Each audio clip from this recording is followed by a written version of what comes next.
Good morning बच्चों। Online कक्षा में एक बार फिर से सभी का स्वागत। बच्चों 9th कक्षा में अब तक हिंदी व्याकरण के अंतर्गत हम अपठित गद्यांश और पद्यांश, समास और अलंकार इन 3 बिंदुओं पर प्रकरणों पर चर्चा कर चुके हैं और मैं उम्मीद करती हूँ कि व्याकरण के आपने अलग से एक उत्तर पुस्तिका रखी होगी और उसमें आप अपना गृह कार्य कर रहे होंगे। इसके अतिरिक्त पाठ्य पुस्तक क्षितिज भाग 1 में हमने कबीर और कश्मीरी कवयित्री ललारिपा लल्लेश्वरी का वाक पाठ अध्ययन किया है। तो आप 2 नोटबुक बनाएंगे, एक तो पाठ्य पुस्तक की और एक हिंदी व्याकरण की। बच्चों हिंदी व्याकरण में आज जो मेरी कक्षा होने जा रही है इसका टॉपिक है हमारा वर्ण विचार।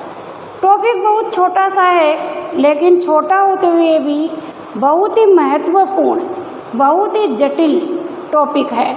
और एक तरीके से देखें तो ये एक ऐसा बिंदु है, एक ऐसा टॉपिक है, एक ऐसा प्रकरण है जिस पर हम कक्षा 1 से लेकर निरंतर सभी कक्षाओं में इसे अध्ययन करते हुए पढ़ते हुए आए हैं।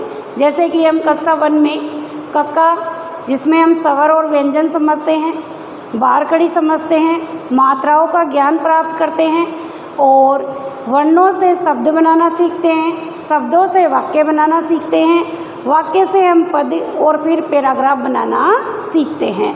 तो बच्चों आज की जो मेरी कक्षा संचालित होने जा रही है इस कक्षा में सबसे महत्वपूर्ण व्याकरण का सबसे इम्पोर्टेंट वर्ण विचार टॉपिक मैंने लिया है और वर्ण विचार विषय वस्तु पर हम बहुत ही सहज सरल तरीके से चर्चा करेंगे और अच्छी तरीके से आप इस वीडियो को देखते हुए इसे समझेंगे और अपनी हिंदी व्याकरण की कॉपी में अपना कार्य भी, गृह कार्य, होमवर्क भी करेंगे।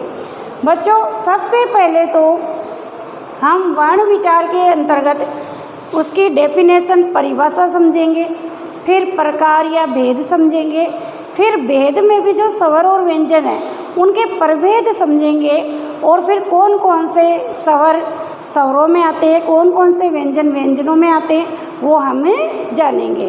तो बच्चों वर्ण विचार की सबसे पहले मैं परिभाषा ले रही हूँ कि वर्ण किसे कहते हैं। उस मूल ध्वनि को, देखो मैंने ब्लैक बोर्ड पर लिखा है, उस मूल ध्वनि को वर्ण कहते हैं जिसके टुकड़े नहीं किए जा सके या उसे अक्षर भी कहा जाता है। तो बच्चों परिभाषा तो इसकी बहुत जटिल है लेकिन मैंने बहुत ही सरल संक्षिप्त तरीके से लिखी है कि उस मूल ध्वनि को या मानव मुंह से निकली हुई ध्वनि, साउंड या आवाज़ को वर्ण कहते हैं जिसे टुकड़े नहीं किए जा सकते हैं। और अगर जटिल परिभाषा देखें, व्याकरण के अकॉर्डिंग देखें तो हम कह सकते हैं कि मानव मुंह से निकली हुई वह छोटी से छोटी मूल ध्वनि जिसके खंड या टुकड़े नहीं किए जा सकते हैं उसे वर्ण कहा जाता है और उसे अक्षर भी कहते हैं। तो आपको वर्ण की परिभाषा में इतना ही लिखना है कि वह मूल ध्वनि जो मानव मुंह से निकलती है या वो मूल ध्वनि जिसके टुकड़े या खंड नहीं किए जा सकते हैं उसे वर्ण कहते हैं और वर्ण को अक्षर भी कहा जाता है। अब बच्चों इसके उदाहरण मैंने लिखे हैं जैसे कि कै, कैसे कबूतर, खे, कैसे खरगोश, गए, गैसे गाय, जैसे चम्मच। तो ये क्या है, हमारी मूल ध्वनियाँ है। जैसे कि मैं बोलती हूँ कै, फिर बोला मैंने खे, फिर बोला मैंने गए, फिर बोला मैंने चे, तो ये मूल ध्वनियाँ है। अब इसके अगर हम खंड या टुकड़े करेंगे तो इतना टुकड़ा तो हो सकता है, कै के नीचे हल चिन्ह लगा तो बना कै हलंते, एल इसमें स्वर लगा तो ये बना कै हलंते धन ए बराबर कै, है ना, कैसे कबूतर। लेकिन अब इनके टुकड़े नहीं कर सकते, कै हलंते है उसके टुकड़े नहीं किए जा सकते, ए कै के टुकड़े नहीं किए जा सकते, हल चिन्ह लगने लगा हुआ है, फिर ए के टुकड़े नहीं किए जा सकते, दोनों को मिला दिया कै धन जो कै हलंते हैं धन ए होने से हमारा कै बना। तो कै, खे, गै, घै, डै। इसी तरह हमारा पूरा कक्का जिसमें हमारे 33 व्यंजन होते हैं वो मूल ध्वनियाँ हैं, मूल हमारे अक्षर हैं, उनके हम टुकड़े नहीं कर सकते हैं। तो वे ध्वनियाँ जिनका उच्चारण करते समय हम उच्चारण कर लेते हैं या मानव मुँह से निकली हुई वह मूल ध्वनि जिसके टुकड़े नहीं किए जा सकते हैं उसे वर्ण कहते हैं। अब बच्चों कुछ शब्द के माध्यम से भी उदाहरण के रूप में हम इसे समझते हैं, जैसे कि राम। अब राम के हम 4 अलग अलग जो है इसका वर्ण विच्छेद कर लेंगे, लेकिन उससे ज़्यादा इसके टुकड़े नहीं करेंगे। अब वर्ण विच्छेद किस तरीके से होगा वो समझते हैं। रे हलनते हैं, धन आ, रे धन आ प्लस धन मैं धन ए। तो ये हमारे देखो गिनो आप 1 2 3 4। रे धन आ 2 ध्वनि, मैं धन ए 2 ध्वनि, तो 2 + 2 कितनी हुई 4। तो 4 ध्वनियों के मेल से, 4 ध्वनियों के 4 वर्णों के मेल से, स्वर और व्यंजनों के मेल से हमारा शब्द बन के सामने आया है राम। इसी तरह हम अगर कमल शब्द का वर्ण विच्छेद करते हैं तो कै, धन ए, धन मैं, धन ए, धन ले, धन ए। तो कितनी हो गई टोटल 6 ध्वनियाँ, और 6 के मेल से हमारा कमल शब्द बना है। तो वर्ण विच्छेद करने पे मूल ध्वनियाँ निकल कर सामने आ जाएगी। मूल 6 ध्वनियाँ जिनमें स्वर भी हैं और व्यंजन भी है वो निकल कर सामने आ रही है, और जब इनका 6 का योग कर दिया तो शब्द बन गया है हमारा कमल। तो कमल शब्द हमारा बनकर सामने आ गया। इसी तरीके से हम गीता है, रमा है, राम है, श्याम है, कमला है, कमल है, नीलम है, कई सारे शब्द ले सकते हैं और उनका वर्ण विच्छेद कर सकते हैं। तो वर्ण विचार में वर्ण की परिभाषा में इतना ही ध्यान रखना है कि वे ध्वनियाँ जिनके टुकड़े नहीं किए जा सकते हैं, जो अपने आप में पूर्ण हैं, उन्हें वर्ण कहा जाता है। अब उदाहरण के माध्यम से हमने इसको समझा। अब हम इसके प्रकार जो है ना बच्चों, भेद जो है वो समझते हैं। प्रकार की अगर हम बात करें तो बच्चों वर्ण के 2 प्रकार होते हैं। कितने प्रकार होते हैं? 2 प्रकार होते हैं। नंबर 1 पर स्वर होता है, नंबर 2 पर व्यंजन होता है। तो आपसे कोई भी पूछ ले या क्वेश्चन पेपर में आ जाए कि वर्ण कितने प्रकार के होते हैं, तो आपको ध्यान रखना है कि वर्ण 2 प्रकार के होते हैं, स्वर और व्यंजन। लेकिन इनके भी बच्चों भेद प्रभेद या उपभेद होते हैं। तो पहले हम स्वर को समझते हैं। स्वर की डेफिनेशन समझेंगे, फिर स्वर के भेद समझेंगे। स्वर की परिभाषा मैंने लिखी है। यह तो बच्चों बहुत कठिन परिभाषा है व्याकरण के अनुसार, लेकिन आपको समझने की दृष्टि से बहुत ही संक्षिप्त शॉर्टकट में सरल लैंग्वेज में मैंने लिखने का प्रयास किया है। जिन वर्णों का उच्चारण करने, देखो उच्चारण शब्द आया है, जिन वर्णों का उच्चारण करने के लिए किसी अन्य वर्ण की, देखो किसी शब्द आया है, किसी भी कोई भी वर्ण हो सकता है, किसी अन्य वर्ण की सहायता नहीं लेनी पड़े उसे स्वर कहते हैं। इनकी संख्या 13 है, लेकिन ये ध्यान रखना बच्चों, ये संख्या 13 मैंने संस्कृत के अकॉर्डिंग लिखी है। हिंदी में वर्तमान में इनकी संख्या 11 है। तो मैं दोनों ही आपको समझा देती हूँ। जिन वर्णों का उच्चारण करने के लिए अन्य किसी वर्ण की सहायता नहीं लेनी पड़े उसे स्वर कहते हैं। संस्कृत में इनकी संख्या 13 है और हिंदी में इनकी संख्या 11 है।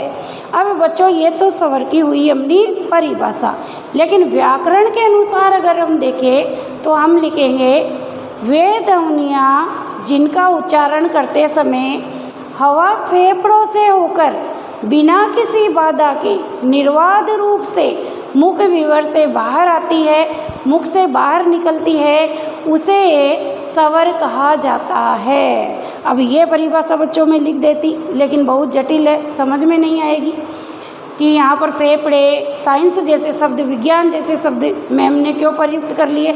इसलिए मैंने लिखा है कि वे ध्वनियाँ या वे वर्ण जो अपने आप में पूर्ण हैं, जिनका उच्चारण करने के लिए, लिखने के लिए हमें अन्य किसी वर्ण की सहायता नहीं लेनी पड़ती है, उन्हें स्वर कहा जाता है।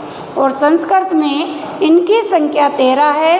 और वर्तमान में हिंदी व्याकरण का जो मानक रूप हमारे संविधान ने रखा है, उसके अनुसार हिंदी वर्णमाला में हमारे स्वरों की संख्या 11 है। तो मैंने संस्कृत के अकॉर्डिंग 13 लिखा है। ए, आ, ई, छोटा वाला ऊ, दीर्घ ऊ, री, लघु ए, ऊ, उरऊ, ये 13 लिखे हैं। अब 13 संस्कृत में चलते हैं। इनमें से बच्चों ली को जो है ली और लिरे, इसको छोड़ दिया गया है। तो टोटल हमारे हिंदी में वर्तमान में हिंदी वर्णमाला में 11 स्वर चलते हैं। तो आपको इतना ही ध्यान रखना है कि संस्कृत में 13 और हिंदी वर्णमाला में वर्तमान में हमारे 11 स्वर रखे गए हैं। अब बच्चों स्वर की परिभाषा हमने समझ ली, स्वर कितने प्रकार के होते हैं वो हमने समझ लिए, हिंदी और संस्कृत में कितने होते हैं वो भी हमने जाना। किंतु अब हमें इनके प्रभेदों को समझना आवश्यक है कि जो स्वर होते हैं उनके कितने भेद, प्रभेद या प्रकार है। तो बच्चों मैंने शॉर्टकट में यहाँ पे ब्लैक बोर्ड पर नोट डाउन किया है। स्वर के 3 भेद होते हैं, ह्रस्व स्वर, दीर्घ स्वर और प्लुत स्वर। दूसरा, ह्रस्व स्वर को लघु स्वर भी कहते हैं, दीर्घ को गुरु स्वर भी कहते हैं, और तीसरा हमारा प्लुत स्वर होता है। अब यहाँ पर मैं एक बात आपको और समझा देती हूँ कि हिंदी वर्णमाला का भारतीय संविधान के अनुसार, देवनागरी लिपि के अनुसार जो मानक रूप निर्धारित किया गया है, उसके अनुसार हिंदी वर्णमाला में वर्तमान में 11 स्वर और 33 व्यंजन है। तो टोटल कितने हुए? 44 होते हैं। इसके अतिरिक्त संस्कृत में 13 स्वर चलते हैं, ह्रस्व, दीर्घ और गुरु के ह्रस्व, दीर्घ के अतिरिक्त प्लुत स्वर भी चलते हैं, किंतु हिंदी में ह्रस्व और दीर्घ ही चलते हैं। अब बच्चों ये क्या है, किस प्रकार से है, कौन कौन से हैं वो हम समझ लेते हैं। ह्रस्व स्वर, स्वर का पहला भेद ह्रस्व स्वर। वे स्वर जिनका उच्चारण करते समय हमें श्वास की मात्रा बहुत कम लगानी पड़ती है। अर्थात जब उच्चारण करते हैं तो हमारी जो श्वास की मात्रा होती है ना, प्राणवायु जो हमारे कंठ से निकलती है वह बहुत कम निकलती है, तो उसे ह्रस्व स्वर कहा जाता है। ह्रस्व स्वर को लघु स्वर भी कहा जाता है। तो आपको इतना ही ध्यान रखना है कि वे स्वर जिनका उच्चारण करते समय श्वास की मात्रा बहुत कम लगती है या कम लगानी पड़ती है, उन्हें ह्रस्व या लघु स्वर कहा जाता है। अब बच्चों मैंने यहाँ संख्या 8 लिखी है, लेकिन हिंदी में 7 ही होती है। आ, ई, ऊ, री, ए, ओ और औ। तो ये 8 हमारे क्या है, नहीं सॉरी, ये ऊपर वाले रहते हैं 5। ह्रस्व स्वर में लघु में ए, ई, ऊ, री और री। अब हमारे संस्कृत में तो 5 चलते हैं, लेकिन हिंदी में ये छोड़ दिया, तो हमारे टोटल 4 ही होते हैं। तो आपको यही ध्यान रखना है, वे स्वर जिनके उच्चारण में श्वास की मात्रा कम लगती है वे हमारे ह्रस्व स्वर या लघु स्वर कहलाते हैं। संस्कृत में ए, ई, ऊ, री और री ये 5 होते हैं, और हिंदी में ए, ई, ऊ और री ये 4 लघु या ह्रस्व स्वर होते हैं। इसके बाद में हम देखते हैं दीर्घ स्वर। दीर्घ का अर्थ होता है गुरु अर्थात बड़ा। अब देखो ये ह्रस्व के अपोजिट है, विलोम है, एक तरीके से ये विलोम शब्द है, लघु गुरु या ह्रस्व या दीर्घ। वे स्वर जिनका उच्चारण करने में हमें श्वास की मात्रा बहुत अधिक लगानी पड़ती है या ज़्यादा लगती है या ह्रस्व या लघु की अपेक्षा दुगनी लगती है, तो उसे दीर्घ स्वर कहा जाता है। इनकी संख्या टोटल बच्चों संस्कृत के अनुसार 8 है और हिंदी के अनुसार 7 है। तो अगर हम संस्कृत के अकॉर्डिंग ह्रस्व और लघु को देखें तो 8 + 5 13 होते हैं और हिंदी के अनुसार देखें तो 7 + 4 11 होते हैं। अब देखो दीर्घ स्वर में आ, बड़ी वाली ई, बड़ा वाला ऊ, री, ए, ओ और औ, टोटल 8 हो गए। अब दीर्घ की हम बात करें तो एक चीज़ मैं आपको और बता देती हूँ कि दीर्घ या हमारे जो गुरु स्वर है वो 2 के मेल से बनते हैं। और 2 के मेल से कैसे बनते हैं वो मैंने विच्छेद करके यहाँ पर लिखा है। ए धन ई बराबर ए, धन ए बराबर दीर्घ ए धन ऊ बराबर ओ, धन ऊ बराबर ओ। तो इस तरीके से इनका मेल या योग से ये बने हैं। अब बात करते हैं हम तीसरे स्वर के भेद की, पलुत स्वर। तो पलुत स्वर का अर्थ होता है वे स्वर जिनका उच्चारण करने में श्वास की मात्रा ह्रस्व या दीर्घ की अपेक्षा तिगुनी लगानी पड़ती है, 3 गुना लगती है, उन्हें पलुत स्वर कहा जाता है। और देखो बच्चों, पलुत स्वर का उच्चारण कैसा होता है, जैसे हमारे संस्कृत के जो मंत्र है उन मंत्रों में प्लुत स्वर ही प्रयुक्त होता है, क्योंकि उनमें ओम का उच्चारण होता है या तिगुनी मात्रा लगती है, प्राणवायु या श्वास की मात्रा 3 गुना लगती है। जैसे कि ओम, देखो बच्चों इसमें 3 गुना लगी है। फिर से मैं समझाती हूँ। ओम,